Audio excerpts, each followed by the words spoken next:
Hello everybody, welcome back to the studio. I'm Joe, and today I'm going to explain to you how Lord of the Rings made the Hobbits look so small. So, for example, a shot like this. How did they make Frodo look so much smaller than Gandalf? Also this. If they're both in the same frame, how did they make them look so small? And I'll give you a hint. It's not like split screening, like filming one side and filming the other side. It's actually a couple of different methods. And today, I'm going to explain to you 3 to 4 different ways that Lord of the Rings made the Hobbits look so small. So let's get into it. So the first thing is actually forced perspective. And what that means is very simple and complex at the exact same time. So what they did with forced perspective is they actually took a shot, maybe something like this, and they shot it where Frodo or Elijah Wood was standing a ways behind Gandalf, and Gandalf was closer to the camera. Now, this presents a whole variety of problems that you have to kind of troubleshoot through the process, but that's basically it in a nutshell with this idea of forced perspective. I have a couple of pictures here for you. So, like when they're on the wagon or they're on like I guess the horse carriage, there's a shot where they're sitting next to each other and Frodo looks so much smaller than Gandalf. Well, actually, that's an example of forced perspective. As you can see here, Gandalf is actually sitting a lot farther up on the carriage than Elijah Wood is, than Frodo is. And that's simply creating the illusion that they are sitting next to each other, but they're not actually. It's simply the placement of the camera. And the other cool thing is actually you have to compensate for that with the camera settings as well as the environment. So if you look at these pictures, there's like this little section here, if you can see my cursor, where Frodo's leaning up against, and it has to be tall enough to make it look like that is actually attached to the other side where Gandalf is sitting, that is also his backrest, as well as you have to deal with depth of field.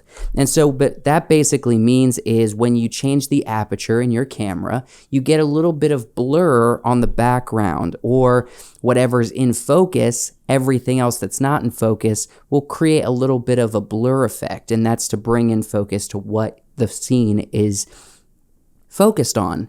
With a shot like this, it presents challenges because it actually is saying, hey, if we create such a distance between our actors, well then one actor is going to be in focus and the next actor is going to be a little out of focus.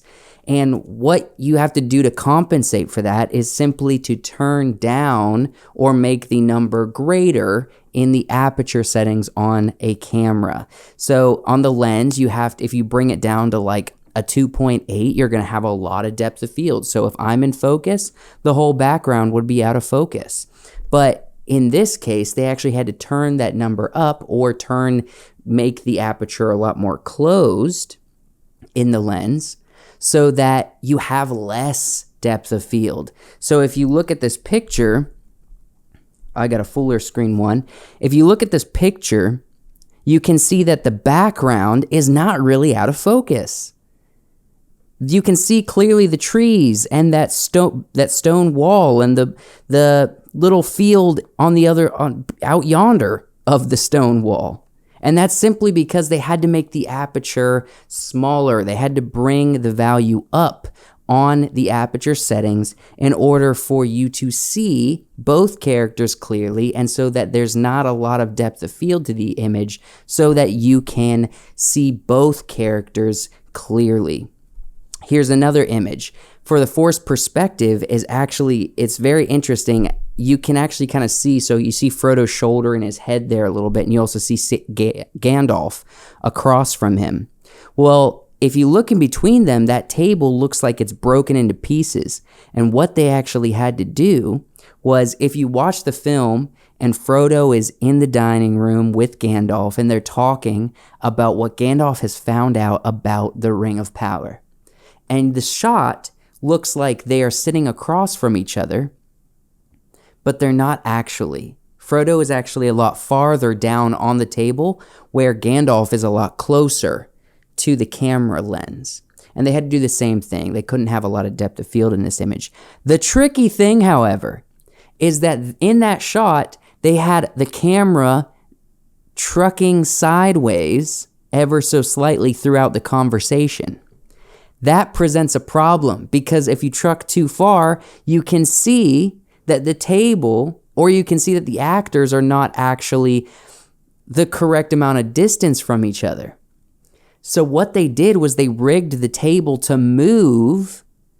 So that's why the table's not a flat surface. They had to rig the table to move to keep that illusion visually that they're sitting across from each other. And it's all in the behind the scenes for Lord of the Rings. There's like 10 plus hours of content that you could probably find a lot of it online, honestly, on YouTube. I would say go and enjoy it, because they break down so much stuff. That's actually what got me into the craft of filmmaking, is the behind the scenes for Lord of the Rings. It's wonderful. The next thing I want to talk about for how they made the Hobbits look so small is the obvious green screen. Now, typically, you would film a character by themselves or just on a green screen so you can isolate them and put them in a scene. Well, with a shot like this, it's very simple, very straightforward. All they did was they filmed the Aragorn, Gandalf, Legolas, Boromir in a certain setting. And then they filmed like Sam, Frodo, Merry, Pippin, and Gimli in another setting on a green screen. And then they just imposed them into the image with the full-size characters, shrunk the size down, and made them smaller. So that's essentially what they did. Green screen, it's a very simple concept. If you know anything about film, you've seen it all over the filmmaking process, in everything from Marvel to Lord of the Rings to, I don't know how much they used it in Avatar. That's more motion capture, but it's everywhere. The only thing that I think is going to put green screen out of business in some capacity is the volume, or the LED walls that we've seen in The Mandalorian or Boba Fett or Kenobi. So the other item that they used to make Hobbits look so small, the other tactic, is actually body doubles. And this is a very simple concept. Basically what they did is they got dwarves or little people dressed up as the actors. So every time you didn't need to see their face, they had body doubles acting the part out. So if you see like a little hobbit scurrying around in a scene, but you don't see their face clearly, you can pretty much bet your butt that's not Elijah Wood, or that's not Sean Austin sitting, like, acting that out. That's actually just a body double of a little person. And that's it's pretty convenient when you think of it that way, because that means every time you have a shot that doesn't require close-up action or doesn't require the face to be shown, you can actually just kind of get away with hiding it and just use the body double to get the scene. And it's super easy because they're already little. They're already pretty small. So I think they also used a couple kids. I think they used some children along the way as well. The final thing, and this is a little bit, I don't know how to say it, tongue-in-cheek, is nothing. And let me explain to you, this is actually something that's really important.